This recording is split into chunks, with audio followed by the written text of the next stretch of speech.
Tout doit se savoir. Une émission que vous allez retrouver tous les lundis de 18h à 21h. Tout doit se savoir, présenté et préparé par Laurent. Voilà, ça nous a passé de 10 minutes. Comme prévu, nous avons déjà notre invité qui est déjà là. Et on va parler de choses bien spéciales, de trucs... Alors, pointez l'oreille. Je profite pour saluer nos partenaires HM Plus du côté de Montréal qui nous écoutent et aussi toutes les radios du côté de Miami, Canada, Haïti qui sont connectés, bien sûr. J'espère que vous avez passé un bon week-end et puis un peu pluvieux, réveil matinal un peu tremblante, mais bon, ça a été, ça a réveillé tout le monde. C'est une bonne chose. Voilà, sans plus tarder, nous allons partir du côté de notre invité. Il est déjà 18h passé de 10 minutes. Vous êtes sur Safri FM, tout dans ce savoir. C'est avec Laurent tous les lundis, 18h, 21h sur la bonne fréquence. Bonsoir, Christine. Bonsoir, Laurent. Alors, comment tu vas? Ben, ça va. T'as passé un bon week-end? Oui, ça a été. Le réveil ce matin, ça a été comment? Un peu tremblant, comme tu l'as dit. Ouais, super. C'est vrai que ça, j'ai pas ressenti parce qu'à cette heure-là, je suis déjà réveillé et j'étais déjà sous la route. Alors du coup, pendant que je roule, j'écoutais des informations, je vois que tout le monde a été réveillé en même temps. C'est une bonne chose. Je ne suis pas le seul à être réveillé à cette heure-là. Et sinon, parle-moi un peu de toi. Présente-toi aux gens qui nous écoutent. Ben, je me présente, Christine. Donc ce soir, je suis venue présenter ma nouvelle activité parce que je suis maman d'un petit garçon de bientôt 3 ans. Et Vas-y, ça pousse. Oui, ça pousse. Et j'étais comptable. J'avais la profession comptable. J'ai décidé de me reconvertir en tant que coach et essentiellement dans le domaine de la maternité. Tu sors de comptable pour passer à... Qu'est-ce qui t'a donné l'envie de faire ce genre de truc? Parce que entre comptable et coach, coacher la maternité, tout ça, machin. Oui, c'est vrai, il y a un monde. Il y a un monde, hein? Il y a une sorte de passerelle là. Qu'est-ce qui s'est passé? Ben, je pense que j'ai reçu un appel parce que, effectivement, j'ai eu un parcours au niveau de mon projet de grossesse qui a été assez difficile. Et quand j'ai eu, mon fils est né, j'ai rencontré des difficultés après l'accouchement. Et puis je me suis dit, mais mon Dieu, c'est ça en fait, le postpartum. Parce qu'en fait, je pense qu'il y a beaucoup de femmes qui gardent certaines choses en elles, mais qu'on ne sait pas vraiment le postpartum, comment il est vécu par la maman. Donne-moi un petit peu plus d'explications sur comment tu dis? Le postpartum. Le postpartum, ça veut dire? En fait, le postpartum, c'est la période où de l'accouchement jusqu'à, on va dire, on dit 3 mois, mais moi, je pense que ça dure au moins jusqu'aux 3 ans, parce qu'en fait, déjà, quand c'est la première grossesse, c'est quelque chose qui est nouveau. Et intérieurement, il y a des choses qui se passent dans le corps de la maman. Mais après l'accouchement, c'est une autre expérience et il y a encore des choses qui se passent. Que chacune vit à sa façon. Mais pour moi, je l'ai vécu comme une renaissance, en fait. Je suis la Christine avant la naissance de son premier enfant, c'est pas la même Christine. Et je pense que à chaque accouchement, une femme, il y a des changements. Il y a des changements. Effectivement, je constate qu'effectivement, il y a des femmes, après leur grossesse, après leur premier enfant, qui changent. On ne retrouve plus la même personne. Et c'est peut-être forcément, je ne sais pas c'est dû à quoi, mais tu vas peut-être me donner plus d'explications. Qu'est-ce qui pousse une femme à changer? Je pense qu'il y a l'histoire de la grossesse, parce que chaque grossesse est différente et elle est unique. Il y a le vécu aussi, mais bon, c'est quelque chose... C'est quelque chose qu'on ne peut pas expliquer. Je pense que chaque femme vit ça différemment. Mais moi, je l'ai vécu comme ça et il faut savoir aussi qu'il y a le contexte de santé aussi qui a joué parce que j'ai j'ai une pathologie, l'endométriose, donc en fait, C'est compliqué. voilà, c'est compliqué. C'est un projet qui a été mis à rude épreuve, on va dire. D'accord. Alors, et du coup, avec ça, ça t'a poussé à dire euh, comptabilité, peut-être chiffre, machin, putain. Quand ils font putain qui rend moins petit brin, puis qui fait moins sentir que je sers à quelque chose. Ben, bon, en gros, oui, parce qu'en fait, je me suis dit pourquoi. Enfin, c'est vrai que c'est quelque chose enfin, on va dire, c'est quelque chose qui est quotidien, c'est quelque chose qu'on va peut-être trouver normal, mais je pense qu'il y a quelque chose à faire parce que il y a peut-être certaines femmes qui se brident parce qu'elles sentent elles sentent qu'il y a quelque chose qui veut émerger, mais en fait, elles étouffent ça à l'intérieur parce qu'en fait, la société veut que, oui, la femme travaille, mais il faut dire aussi que quand on retourne en arrière, nos mamans, elles travaillaient pas, Était à la elles maison. étaient à la maison, elles s'occupaient des enfants. Mais en fait, la nouvelle société, en fait, ça a généré au niveau des femmes d'autres sources de charge mentale. Ouais, Parce que là, quand je on crois travaille, bien. on a la charge quand on est seul, on n'est pas maman, on a la charge mentale du travail. Quand on gère une équipe, on a la charge mentale de gérer son équipe. Et on a la charge mentale du quotidien parce que on a une maison, il y a des choses, il faut faire les courses, il faut faire ci, il faut faire ça. Et quand on a un enfant, ben, ça augmente. C'est encore double. C'est Voilà. doublé, voire triplé. Mais c'est vrai ce que tu dis, parce que, effectivement, la société a coup de bien faire en envoyant toutes les femmes au travail, casser cette ligne familiale, parce que je ne vais pas dire que les femmes sont faites pour rester à la maison, c'est pas ce que je dis. Hein. Je dis que ils ont leur rôle à jouer qui est important. Et au jour d'aujourd'hui, cette société qui est assez, comment dire ça, qui est assez financier, ils obligent tout le monde à aller travailler. Tout le monde à aller travailler, que ce soit les femmes ou que ce soit les hommes ou les femmes, mais ils exigent tout le monde à aller travailler, du coup, parce que c'est une société qui est compliquée. On a tous besoin de finances. On a besoin de deux salaires dans la maison pour faire fonctionner la maison qui est déjà assez lourd financièrement. Alors du coup, la société a poussé nos mamans à aller travailler. Je dis que c'est la société qui a poussé les mamans à aller travailler. C'est plus l'homme qui va travailler, la femme reste à la maison, qui s'occupe de... Parce que c'est un boulot aussi. Hein. Une femme qui reste à la maison, qui s'occupe de la maison, ça c'est du boulot. Hein. En cas lancer l'appel là pour tous ces gens qui peuvent comprendre. C'est madame qui a casé le pas comprendre que... On n'a pas dit que si ça casé pas faire.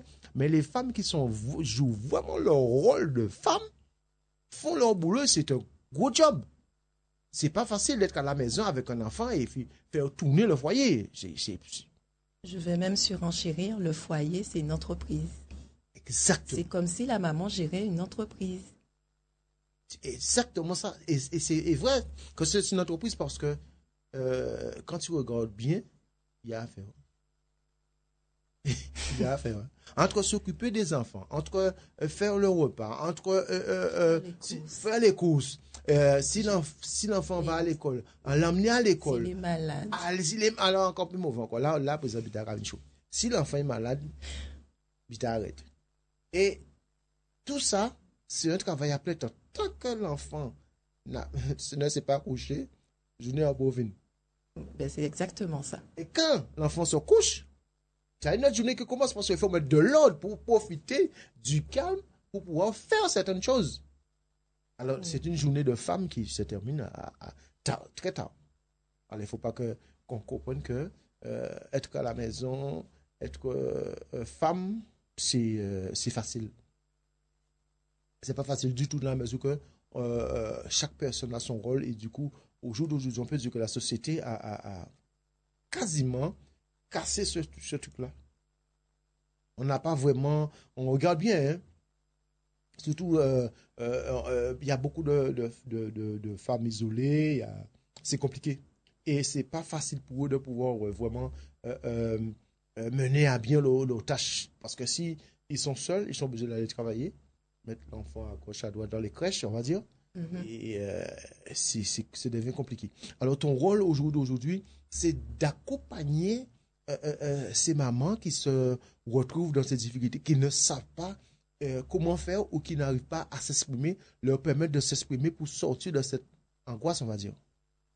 Oui, en quelque sorte, je vais les guider en les challengeant, en leur posant des questions pour qu'elles puissent se poser des questions et les aider en fait à trouver des solutions par elles-mêmes et qui seront alignées avec leurs valeurs et ce qu'elles ont envie vraiment. C'est un sacré boulot que tu as table là. Parce que tu vas en trouver. Hein. Parce qu'au jour d'aujourd'hui, je pense qu'il y a des femmes qui nous écoutent et qui entendent et qui se disent, je vais me pencher, je vais me retourner vers toi pour que tu puisses m'aider à sortir de cette impasse. Parce que c'est très, très important. Et je ne pense pas qu'au jour d'aujourd'hui, il y en a beaucoup comme toi qui ont envie de faire ça. Parce que c'est un gros job. En fait, j'ai envie de contribuer et de porter ma contribution avec l'expérience que j'ai vécue. Je sais que chacune vit les choses différemment, mais en fait, je suis rentrée dans une phase d'introspection. Je me posais des questions. Qu'est-ce que je peux faire? Comment? Quelles solutions que je peux trouver? Et je suis toujours dans la démarche de trouver des solutions. Et quand justement j'ai repris, parce qu'avant de reprendre le travail, en fait, j'ai pas pu reprendre le travail parce que j'ai eu une fracture de la cheville. Je suis restée alitée pendant un mois et demi. Mon fils rampait déjà, donc c'était compliqué. J'ai eu du soutien au niveau de la famille, de mon mari, surtout au niveau de la structure qui gardait mon fils. Parce qu'effectivement, ça s'est passé à l'extérieur de la structure, justement, quand je venais le récupérer. Donc après, il y a eu rééducation. Quand on a tout ça, en plus à gérer, plus un enfant... c'est pas facile. C'est pas évident. Et puis après, la reprise du travail, collectivité, maladie. J'ai fait un congé parental à 80%, mais c'était compliqué. Enfant malade. Quand on le récupère à 16 heures, on vous dit, il fait de la fièvre, il faut l'emmener il faut trouver un médecin. 22 heures, vous êtes dans la rue, j'arrive chez moi à 23 heures, 4 heures du matin, je dois me lever pour être présente au travail à 7 heures. C'est compliqué. Donc, c'est compliqué et je me suis dit, vu le parcours que j'ai eu pour pouvoir voir cet enfant-là, et puis quand il était en crèche, il a fait ses premiers pas. On m'a dit, il a fait ses premiers pas. Ça m'a fait quelque chose parce que j'étais pas là. Ouais, j'imagine bien. Pour la première fois. Et mais en gros, en fait, on fait un enfant, mais il faut être présent pour cet enfant-là parce qu'en fait, l'enfant demande de la présence. Et tu as déjà rencontré, tu as déjà discuté avec des mamans qui ont envie de te parler pour te dire voilà leurs difficultés qu'ils ont rencontrées et qu'ils souhaitent vraiment être coachés par toi pour les aider. Pour l'instant, j'ai démarré en présentant quelques ateliers. Là, j'ai fait le premier atelier qui était axé sur le bien-être, retrouver son équilibre de maman. Je l'ai fait en ligne, j'ai eu quelques inscrites et des personnes en présentiel. Et j'ai eu quelques témoignages. Justement, dans cet atelier-là, je les ai amenés à à se poser les questions, à faire un bilan déjà de leur vie de maman, de couple, avec bébé. Pour savoir sur l'atelier, on n'a travaillé que sur un seul point qui était faible et je les ai amenés à trouver des actions qu'elles peuvent mettre en place justement pour retrouver du temps pour elle, pour s'accorder du temps pour elle, parce qu'il faut savoir que c'est pas égoïste de prendre du temps pour soi. Parce qu'en fait, quand la maman va mal, la famille va mal. Donc, une maman épanouie, c'est une famille épanouie. Donc, quand la maman ça va pas, le foyer ne va pas, le couple ne va pas, rien ne va. Tout à fait. Donc, déjà par ce premier atelier-là, et effectivement, je suis en train de mettre en place d'autres ateliers axés sur le postpartum pour le prochain atelier à venir, ce sera celui-là, et peut-être après, je vais faire un autre atelier axé sur la grossesse. Alors, des points forts que tu as retenus parmi les mamans que tu as discuté avec, qu'est-ce qui t'a vraiment marqué?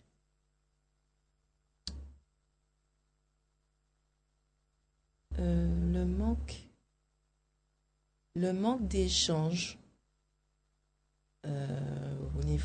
au sein du couple. Et je pense aussi que quand on a un projet de grossesse, il faut discuter en amont parce que c'est quelque chose qui transforme, que ce soit la vie de la femme, mais la vie du couple aussi. Tu as eu l'impression que les différents mamans que tu as discuté avec, est-ce que tu as eu l'impression que la plupart des grossesses sont venues comme ça, sans vraiment en discuter? Pour l'instant, j'ai pas encore eu beaucoup d'échanges, de retours, mais les premières que j'ai eues, bon, il y en a où c'était un projet voulu, et il y a d'autres cas où c'était pas vraiment voulu par les deux.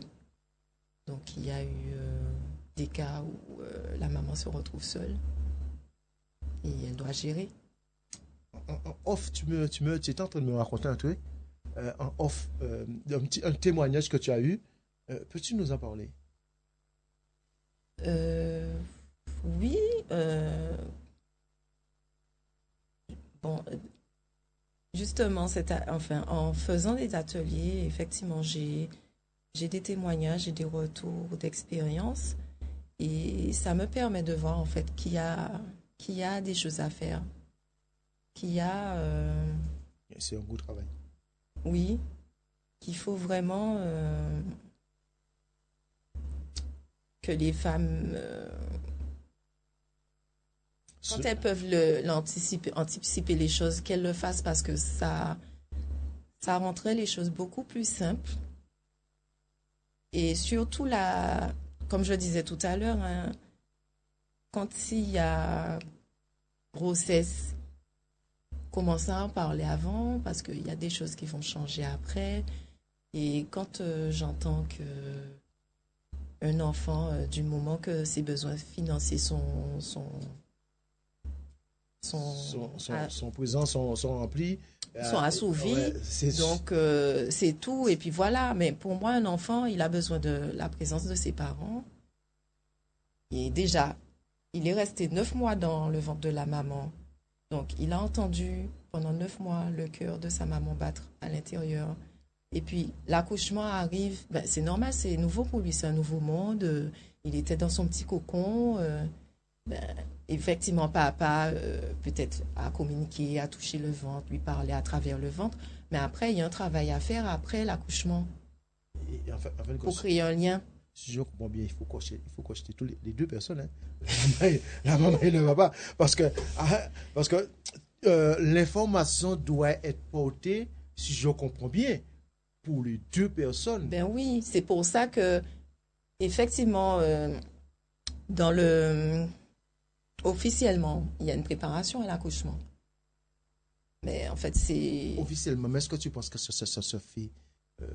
Oui, ça se fait. Bon, après, je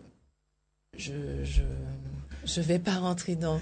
Oui. Parce qu'en fait, moi, je suis passée par la maison de naissance et la préparation n'est pas la même que au niveau de... Quand on désire accoucher dans le milieu hospitalier. Donc, effectivement, on nous a parlé on a évoqué cette partie-là du postpartum qu'il faut préparer. Mais en fait, quand c'est nouveau, on nous dit ça, mais quand on nous dit ça, On n'entend pas vraiment. on voit pas vraiment on voit pas vraiment de quoi on nous parle quand c'est le premier. Mais une fois qu'on a vu il y a le premier enfant, là on comprend et on se dit, ah zut, si j'avais su pendant ma grossesse, j'aurais peut-être pu anticiper certaines choses. Effectivement.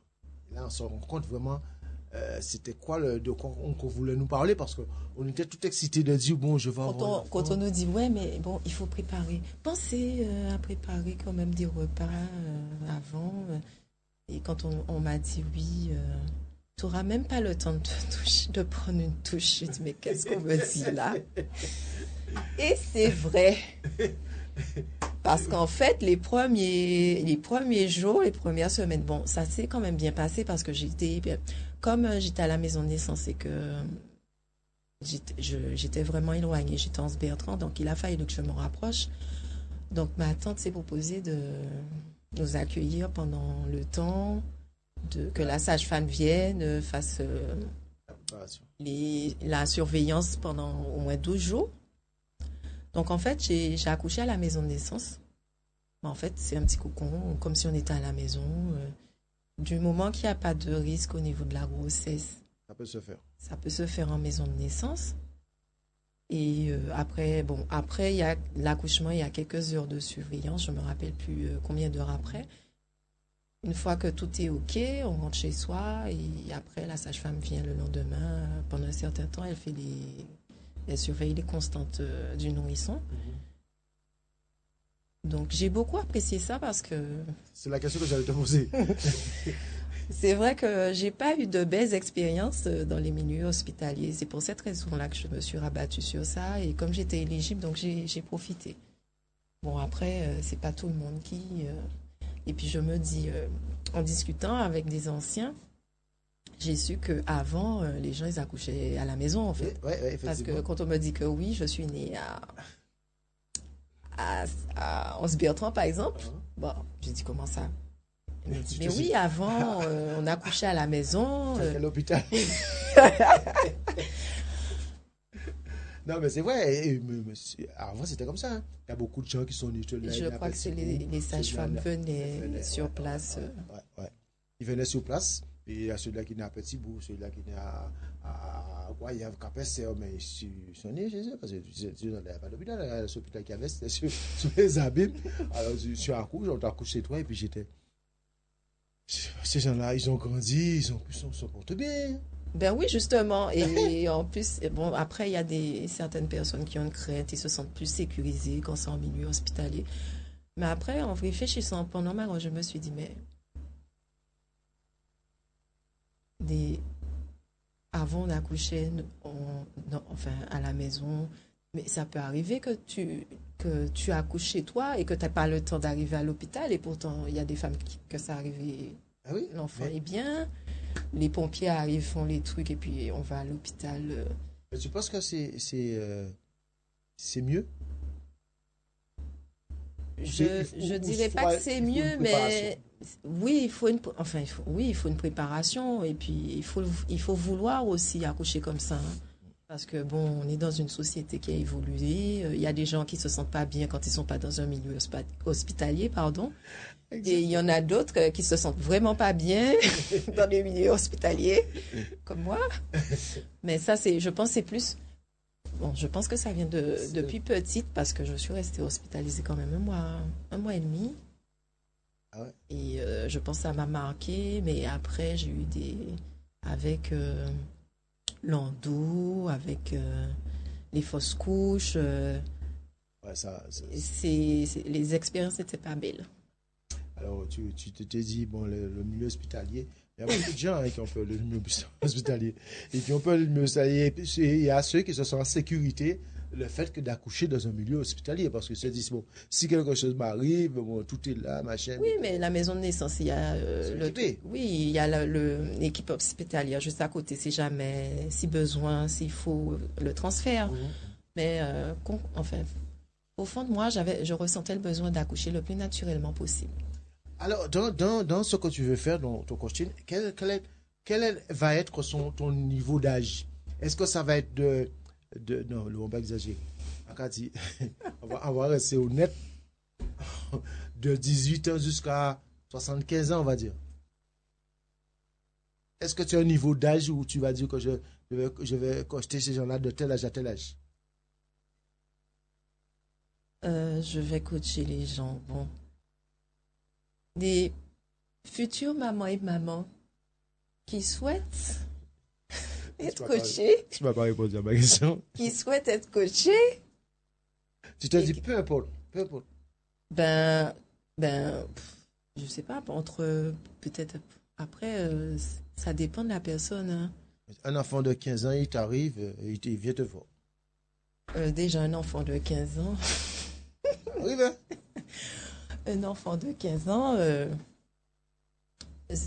s'il a les moyens de se faire coacher, il n'y a pas de souci. C'est pas impossible. C'est pas impossible. Mais en fait, en gros, ma référence d'âge, ça va être entre 30 et jusqu'à 50. Bon, jusqu'à ce que l'on puisse enfanter. Il y a des gens, il y a des Après, je sais qu'il y a des femmes qui enfantent très tard parce que l'histoire fait que elles n'ont pas pu avant. Soit ils étaient occupés, soit ils ne pouvaient pas. Ça arrive, hein? Il y a des femmes qui sont occupées et qui n'ont pas le temps. Je dis, j'ai le temps, je vais faire. Et puis arrive au dernier moment, ils se disent, bon, ben, tant pis, j'essaye, je fais. Ça va être ça. Oui. À partir de la trentaine jusqu'à... Alors ta mission de coaching commence comment et ça se termine comment? Forcément, tu ne peux pas coacher les gens jusqu'à ce que l'enfant ait 20 ans. Non, bien sûr. Il y a une limite. Une limite. Bon, là, pour l'instant, comment on va dire ça? Je regarde, enfin,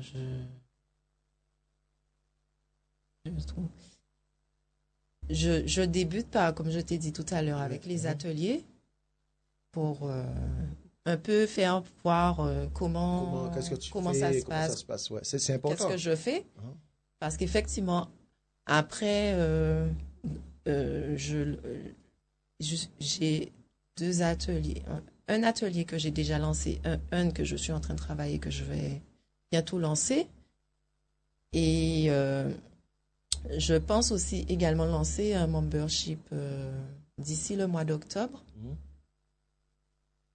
pour justement créer un club avec ces femmes-là, leur proposer justement, je ne sais pas encore concrètement ce que je suis en train de réfléchir là-dessus, peut-être créer un espace pour qu'elles puissent échanger, pour qu'elles puissent se soutenir. Aussi, ouais. Et un cercle avec une séance de coaching de groupe et bien d'autres choses à venir. Pour qu'elles puissent découvrir le coaching et à terme, après lancer un accompagnement de groupe qui durerait 6 mois. On pourrait commencer à partir du 4e mois de grossesse et puis après prolonger jusqu'au postpartum et ça permettrait justement d'anticiper certaines choses. Et tu penses aller vers les hôpitaux ou les maternités pour proposer tes services, pour qu'on puisse proposer tes services aux futures mamans qui... Oui, je suis ouverte à toute proposition. C'est important parce que oui, je pense communiquer auprès de ces personnes-là, sages-femmes, PMI, peut-être les structures qui gardent les enfants. Parce que forcément, dans ce milieu-là, ils ont tendance à chercher des gens ils rencontrent des gens qui sont en difficulté, qui ont envie d'être accompagnés. C'est là où tu trouves du monde qui a besoin d'être accompagné. Alors forcément, en te rapprochant de ces gens-là, forcément, ils vont conseiller, ils vont te conseiller pour dire, bon voilà, on a quelqu'un qui fait du coaching et voilà comment il peut vous aider. Et surtout aussi, le moyen, comment ils font pour te joindre, pour pouvoir solliciter tes services. Et aussi, je crois que tu m'as parlé de... Il y a... comment ça s'appelle? Il y a eu... oh là là, j'oublie le truc. Il y a eu... on va dire, il y a eu une manifestation. Oui, justement, je suis sur une manifestation en cours, un boucan de 4 jours qui est organisé par la Maison Pause, à la Maison Pause à Trinité à Petit-Bourg, où j'animerai un atelier samedi 20 entre 15h30 et 17h. Justement, je vais proposer en présentiel mon atelier Retrouve ton équilibre de maman. Et ce sera l'occasion pour celles qui le souhaitent d'expérimenter ce que je propose. Pour voir s'ils sont vraiment dans leur équilibre de maman. Ça, c'est voilà, et puis... Ils croient peut-être qu'ils sont dans l'équilibre de maman, mais en fait, en t'écoutant, peut-être ils vont dire « Oh, je suis à côté de la plaque. » Ça peut être ça. Et effectivement, effectivement, le lieu, la Maison Pause, c'est une structure qui accueille les parents, enfants de 0 jusqu'à 99 ans. Ils proposent des ateliers il y a un atelier que j'ai expérimenté avec mon fils. Avec l'éco-continès, elle propose des ateliers basés sur la méthode Montessori. Bon, en fait, j'ai commencé à faire ces ateliers-là avec mon fils, déjà pour créer du lien et en même temps pour que ça puisse contribuer à son développement. Alors, ça fait longtemps que ça existe? Non, c'est tout récent. C'est tout récent parce qu'en fait, si tu veux, elle exerçait avant en amont dans un autre lieu. Ah, ok, d'accord. Et là, la maison, il y a beaucoup plus d'intervenants maintenant qui proposent pas mal d'activités. Il y a le yoga, il y a du yoga, et il y a beaucoup d'autres activités justement qu'elle va mettre en place.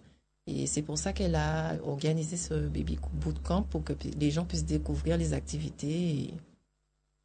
Et donc tu seras là samedi pour pouvoir présenter ton atelier. Mon atelier, me représenter de nouveau et présenter ce que je propose. Et là... Parce que tu t'es déjà présenté une première fois. Non. Quand tu as dit que tu te représentais. Non, je fais me présenter ce que je propose, l'activité, le concept que je pense mettre en place. Mais quand tu parles avec tous ces mamans-là, est-ce que tu penses que un pourcentage de mamans, ils sont tous équilibrés ou il manque un petit quelque chose? Parce que forcément, ça peut être un truc que tu observes, parce que c'est ton rôle d'observer et qui t'a lancé, qui t'a dit, bon, j'ai envie de faire ça. En regardant ton vécu, en regardant les mamans de tous les jours, en parlant avec eux, forcément, tu dois te dire, ouais, il y a un truc à faire. Ben oui, parce que j'ai eu des témoignages de mamans, de jeunes mamans, de mamans qui ont déjà plusieurs enfants ou de mamans qui sont déjà grand-mères. Et c'est tout le temps les mêmes choses, en fait, qui revenaient au niveau du vécu du postpartum. Tout la même chose. C'était les mêmes, un peu comme ce que j'ai vécu. Oui, après le postpartum, c'est tout pour le bébé, on ne pense pas à la maman, effectivement. Il faut trouver du soutien, trouver du relais, parce que les premiers mois, c'est difficile, parce qu'il faut trouver ses marques. Et en plus, quand on a déjà un premier enfant qui n'est pas encore autonome et qu'on a un deuxième enfant, c'est pas la même chose que le premier. Mais, tu sais, tu es en train de dire ça là, mais je me pose la question, mais qu'est-ce que c'est là qui voilà yo? Les papas là qui sont là, parce que souvent j'entends ça, effectivement, les femmes se retrouvent Ben oui, parce qu'en fait, en fait, je vais pas mettre tous les papas dans le même panier parce qu'il y a des pères qui jouent leur rôle, mais je sais pas si c'est l'éducation d'antan qu'on a reçue et qu'on a gardée et qu'on ne veut pas casser, qui fait que, en fait, le père, enfin, ce qu'ils ont connu, c'est papa va travailler, maman s'occupe des enfants. Oui. Mais le souci, c'est que maintenant, papa va travailler, maman maman s'occupe va- des enfants et maman va travailler. Il y a un truc, il y a un contexte qui a changé. Exactement. Ouais. C'est là où ça devient compliqué. Donc voilà, et il faut dire aussi, avant, on était entouré, même si la maman travaillait pas, mais elle était entourée, on était en famille, il y avait de la famille dans la cour. Oui, je dois aller faire 2-3 bonnes courses. Tel, est-ce que tu peux garder je vais faire les courses. Je reviens. Ah, pas aller, c'est compliqué. Ah, ou petit ça. Mais c'est compliqué. Parce que, faut déjà jeune, yo C'est même, ça. yo même au galop. Parce que, Voilà, et tu puis sais- les grands-parents maintenant, ils sont pas forcément à la retraite, ils travaillent, ils sont pas disponibles. exactement, c'est ce que j'allais te dire. Parce que quand tu regardes qu'on parle de grands-parents, ils sont forcément jeunes.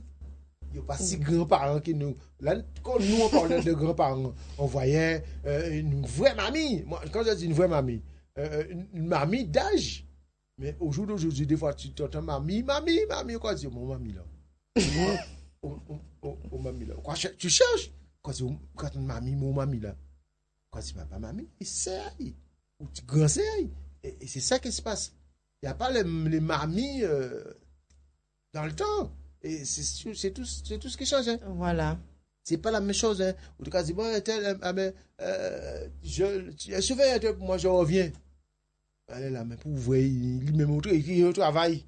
Pas de temps. Et ça c'est ça devient compliqué. C'est pour ça que ça demande beaucoup aujourd'hui de réfléchir, de préparer, d'organiser et de dire, on fait un enfant. Vous préparez ça.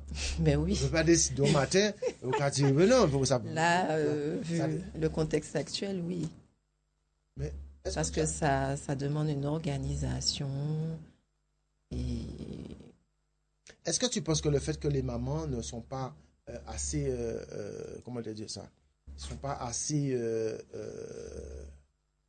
comment on a dit ça tout à l'heure, qui sont pas assez informées, le fait qui fait que au jour d'aujourd'hui, on dit très souvent les parents sont débordés, ils n'arrivent pas à contrôler les enfants parce qu'il y a Internet, il y a ceci, il y a cela. Est-ce que tu penses que c'est vraiment la réalité ou on a un travail à faire sans pour cela dire que c'est à cause de ci, à cause de ceci, à cause de cela? Parce que je suis sûr que toi, en tant que femme, je t'entends parler, je suis sûr que tu ne laisses pas la liberté à ton fils à faire tout et n'importe quoi. ben non. Et bien justement, c'est pour ça que j'ai fait le choix justement de quitter. En fait, j'ai arrêté ma profession de comptable parce qu'en fait, après, il y a des femmes qui arrivent à l'île 2. Hein. C'est ce que j'allais te dire. Mais au fond de moi, je me suis dit, il va avoir un manquement à un moment donné parce que vu les horaires que je faisais et puis je commençais à être fatiguée, j'ai fait une dépression en fait. Après, j'ai fait une dépression. Donc, je me suis dit non, là, stop, il va falloir s'arranger autrement. Et j'ai pris du temps pour moi, pour m'occuper de mon fils. Du coup, il est resté avec moi. J'ai trouvé des solutions de garde pour me soulager, peut-être 2 jours dans la semaine, pour me retrouver moi. Et puis, je me suis dit, il va falloir que je trouve une activité, que je puisse m'occuper de mon enfant, gérer ce qu'il y a à gérer, parce que il est scolarisé, il faut l'emmener à l'école, il faut aller le récupérer. Et il grandit, donc pour son développement, il faut... Déjà à l'école. Ouh, ça arrive vite. Ah ben c'est bien. Tu commences à être soulagé, ça va venir. Donc, oui, c'est ça. Mais même l'ayopathie, en fait, il y aura toujours le lien. On fait une pause et on revient. Tout doit se savoir. Vaut mieux que ou rester derrière ça au cas dit. Tout doit se savoir. Et puis comme moi-même toujours vrai monde te ka fait coup de mettre ka ba monde coup de mettre ka aider monde auparavant. Tout doit se savoir. C'est pas seulement la Guadeloupe qui est touchée par cette crise. Tout doit se savoir. Une émission que vous allez retrouver tous les lundis de 18h à 21h. Tout doit se savoir. Présenté et préparé par Laurent.